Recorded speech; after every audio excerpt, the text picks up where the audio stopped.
Welcome to Smart Generation English Lessons. Improve your listening and speaking skills with us. The Mystery of the Stolen Sapphire. Chapter 1. The Quiet Town. Greenwood was a small, peaceful town surrounded by hills and forests. The people in Greenwood lived simple lives and crimes were rare. But one rainy morning, the town was shaken by terrible news. Lady Eleanor, a wealthy and well-known woman, had been found dead in her mansion.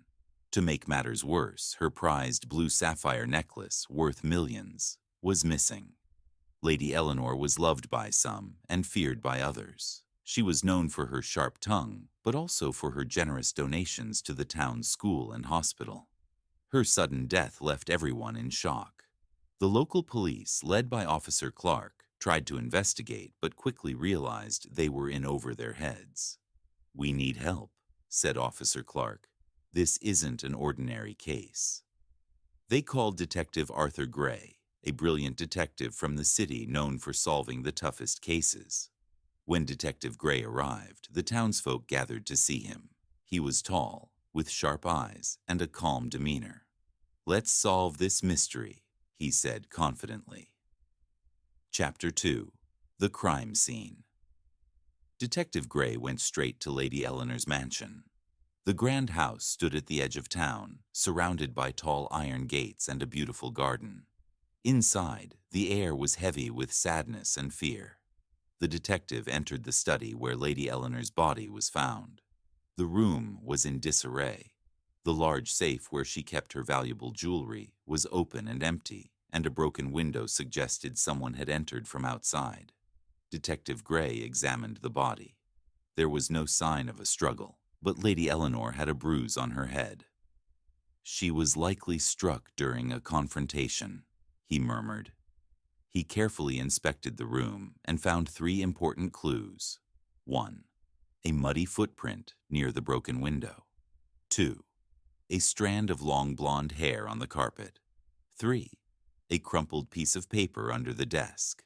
The paper contained a list of names: Mrs. Finch, the housekeeper, James, the gardener, and Philip, Lady Eleanor's nephew. "These 3 people are my main suspects," Detective Gray said to Officer Clark. Chapter 3. Questioning the Suspects. Detective Gray began interviewing the suspects one by one. First, he met Mrs. Finch, the housekeeper. She was an elderly woman who had worked for Lady Eleanor for over 20 years. "I took care of her like she was my own family," Mrs. Finch said, wiping her eyes with a handkerchief. "Last night, I was in the kitchen baking bread. I didn't hear or see anything unusual." Next, Detective Gray spoke to James, the gardener. James was a quiet man who loved his plants more than anything. "I was working late, trimming the hedges in the garden," he said. "I heard a loud noise, but I thought it was the wind blowing something over." Finally, the detective questioned Philip, Lady Eleanor's nephew. Philip was a young man in his 20s, known for his extravagant lifestyle and bad habits. "Yes, I argued with my aunt yesterday," Philip admitted nervously. "She scolded me for spending too much money, but I would never harm her. She was my family." Detective Gray took notes. He observed Philip's nervous demeanor and noticed a scratch on his hand. "Where did you get that scratch?" the detective asked. "Oh, it's nothing," Philip said quickly. "I tripped while walking in the garden."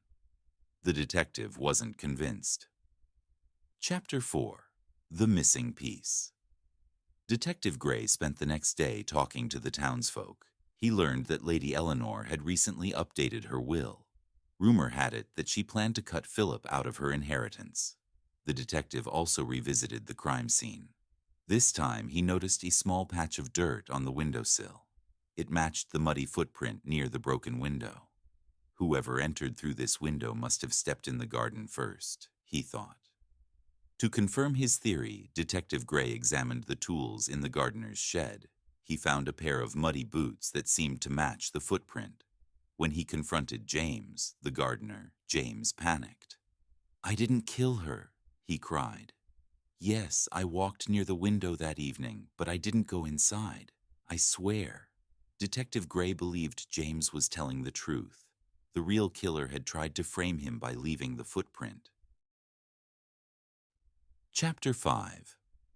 The Trap is Set.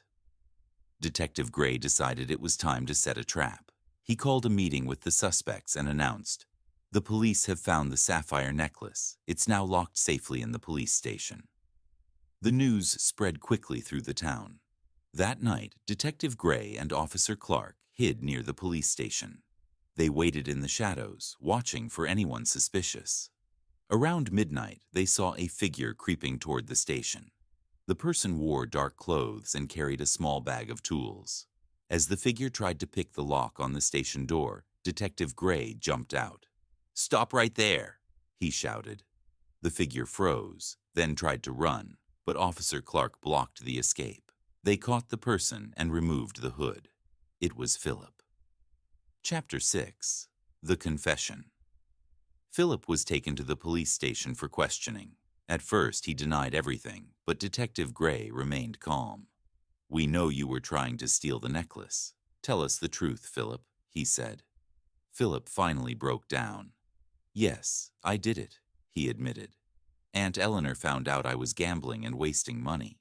She told me she was going to change her will and cut me off. I couldn't let that happen." Philip explained that he had planned to steal the sapphire and sell it to pay off his debts. "But when she caught me in the study, we argued. She tried to stop me, and I pushed her. She fell and hit her head on the desk. I didn't mean to kill her." Detective Gray nodded. "Greed leads people to do terrible things," he said. "You let your selfishness ruin not only Lady Eleanor's life, but your own as well." Philip also admitted that he had planted the muddy footprint and left the blonde hair to frame the other suspects. Chapter 7. Justice and Closure. Philip was arrested and taken away. The sapphire necklace was recovered from a hidden compartment in his suitcase. The townsfolk were relieved that the mystery was solved, but they were saddened by how greed had destroyed a family. Detective Gray stayed in Greenwood for a few more days to ensure everything was settled. He spoke to Mrs. Finch and James, assuring them that they were no longer under suspicion. "Thank you for your patience," he said. The townspeople praised Detective Gray for his intelligence and bravery. "It's not about fame," he told them. "My job is to find the truth and help people feel safe again." Chapter 8. A Lesson for All. Before leaving Greenwood, Detective Gray visited Lady Eleanor's grave to pay his respects. He thought about how greed and dishonesty could ruin lives. He hoped the people of Greenwood would remember this lesson and value kindness and honesty over wealth. As the detective boarded the train back to the city, the townsfolk waved goodbye, grateful for his help. Greenwood slowly returned to its peaceful ways, but the story of the stolen sapphire and the brave detective who solved the case would be told for years to come.